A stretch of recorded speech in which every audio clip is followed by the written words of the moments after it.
What we are seeing play out in Birmingham, England's second largest city, is nothing short of alarming. Shocking footage has now emerged of a man who clearly doesn't look British, brandishing a massive RAMBO knife, ready for a fight in broad daylight. We'll dive into this story in today's video, but before we begin, don't forget to hit the like button and subscribe. Right now, only 12% of our viewers are subscribed, so join the community and help us grow. Just stop and think about that for a moment. This isn't some remote back alley in a troubled country. This is Birmingham, the heart of England, where families live, work, and raise their children. And yet, this is being sold to us as the so-called new normal old country where you can't even walk through a major city without the risk of running into someone wielding a weapon of war. Politicians, the media, and the establishment continue to repeat the tired slogan that diversity is our strength. But I ask, how strong does this look? How safe does it feel for ordinary Brits trying to go about their daily lives? This is not strength, this is weakness. It's weakness in leadership, weakness in policing, and weakness in the protection of our borders that allowed these kinds of individuals into the country in the first place. When you flood Britain with people who have no respect for our laws, no regard for our culture, and no concern for our safety, this is the inevitable result. Knives on our streets, fear in our communities, and a sense that things are spiraling out of control. Make no mistake, what happened in Birmingham isn't an isolated incident, it's part of a growing trend. And unless something drastic changes, we will be seeing more of these so-called new normal scenes in every major city across the UK. Have a watch of this.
And this right here is the so-called new normal in modern Britain. A migrant caught in Birmingham city centre waving around a RAMBO knife like he owns the streets, while ordinary people are left terrified. This is what happens when you import lawlessness under the guise of diversity. It's not strength, it's a weakness that puts every single one of us in danger. If this had been a British lad doing the same, he'd be in handcuffs within seconds. But instead, we're expected to accept it, to keep quiet, and to carry on living in fear. Enough is enough, our cities are crumbling under this madness, and the people of Britain are the ones paying the price. In other news, Afghan asylum seekers who fled the Taliban have been returning home to go on holiday, it has been claimed. The government has spent billions on a scheme to protect asylum seekers from persecution in their home country after they supported British troops deployed there. However, it has been alleged that asylum seekers have been travelling from the UK back to Afghanistan, with the threats they claim in the country having been exaggerated.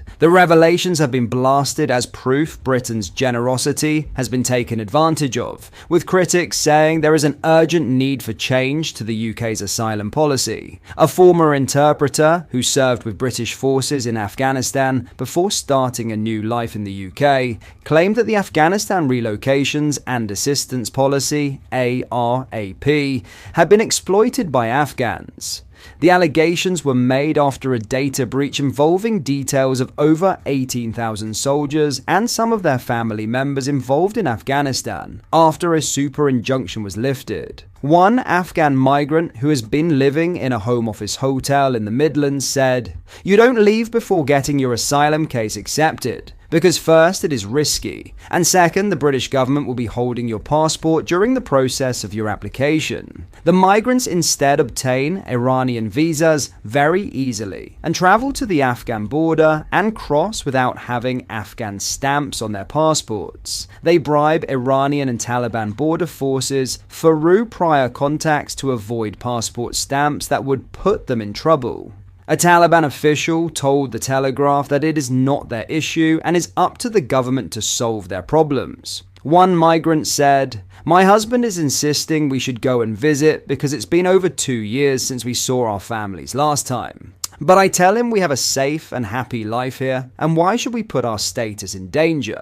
She explained that a relative of hers has returned to Afghanistan with his family, despite being evacuated to the UK 2 years ago. She said, "They went there a few months ago, spent 20 days in Herat, and came back without having a problem because British authorities think they were in Iran, not Afghanistan. There are a lot of people who are living in the hotels, going in and out of Afghanistan daily. They just keep a low profile while in the country." Dr. Alan Mendoza, Executive Director of the Foreign Policy and National Security think tank, the Henry Jackson Society, said, "It's obviously nonsensical that anyone claiming asylum because they fear persecution in a country would return to that country for a holiday. We took Afghans in rightly because of our involvement in that country and our fears that the Taliban would exact revenge on innocent people. Instead, our generosity has been taken advantage of, as it so often has been under our current asylum system, and this simply highlights the urgent need to change policy to one that will henceforth reject migrants who come here out of choice."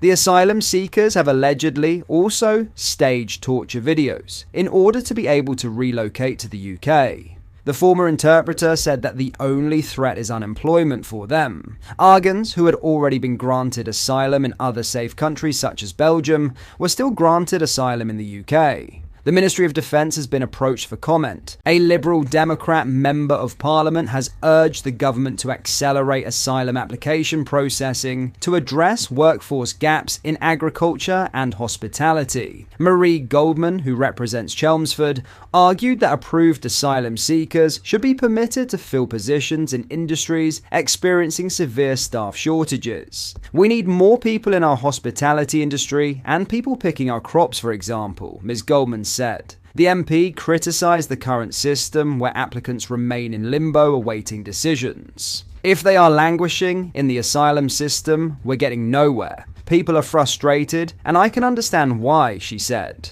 Ms. Goldman emphasized the dual benefit of swift processing. Those without valid claims could be returned promptly, whilst legitimate refugees could contribute economically rather than remaining idle. The Liberal Democrats have proposed treating the asylum backlog as a national crisis requiring emergency measures. The party advocates establishing Nightingale asylum centres, similar to the temporary hospitals created during the pandemic, to expedite processing of approximately 90,000 pending cases. "We want to declare a national emergency," Ms. Goldman stated, outlining the party's vision for rapid resolution of asylum claims. The proposal involves significantly expanding processing capacity to clear the backlog within 6 months. Party leader Ed Davey confirmed plans to triple staffing levels dedicated to asylum applications. Under the Liberal Democrat approach, individuals without legitimate asylum grounds would face immediate deportation to their countries of origin. Those with valid claims would receive swift approval, enabling them to enter the workforce and contribute to sectors experiencing critical labour shortages.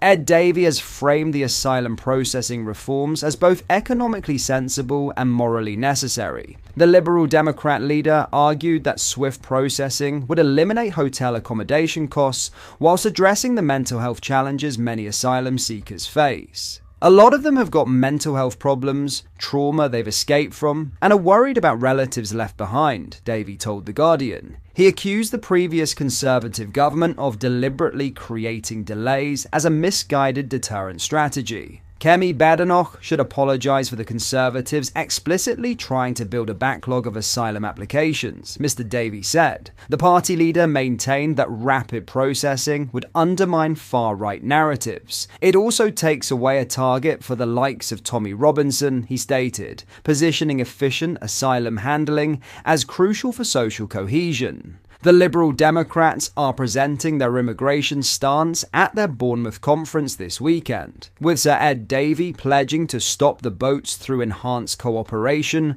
with European authorities. The party seeks to distinguish itself from Reform UK's approach, with Davey criticising Nigel Farage's admiration for Vladimir Putin and warning against American-style policies. The more Nigel Farage and Reform are exposed for what they believe in, the more people look for other parties of change, Mr Davey told Sky News. Party strategists are targeting dozens of Conservative-held constituencies, believing they can attract voters dissatisfied with both major parties. The Liberal Democrats secured 72 MPs in last year's election and aim to expand their influence by focusing on practical solutions to immigration, alongside their traditional priorities of healthcare and living costs. What are your thoughts on what we discussed in today's video? Let me know down in the comment section below. If you have not yet already, make sure you do drop a like on this video and subscribe to the channel for more British content. Thank you, take care, goodbye.